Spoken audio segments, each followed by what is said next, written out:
Ganito kalaking apoy ang gumising sa mga residente ng Mindanao Avenue sa Barangay 582 Sampaloc, Maynila. Pasado alas 3 sa madaling araw kanina.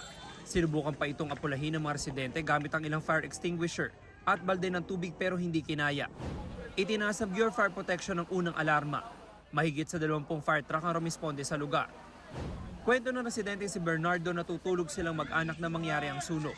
Laking pasasalamat niyang ligtas niyang nailabas ang asawa at 2 anak na babae. May sumisigaw na lang po na tinatawag yung pangalan ko, tapos yung may sunog daw po, may sunog. Yung pagbabaho namin, hindi na kami makalabas kasi po inaharang na kami ng apoy.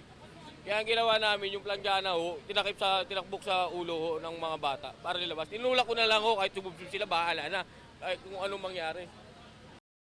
Walang naisalba ang kanilang pamilya ni isang damit o gamit. Ang kailangan lang ho namin yung kahit konting tulong lang ho sa bukal na puso, yun na po. Kasi lahat naman tayo nakakailangan eh. Napula ang sunog matapos ang halos 1 oras.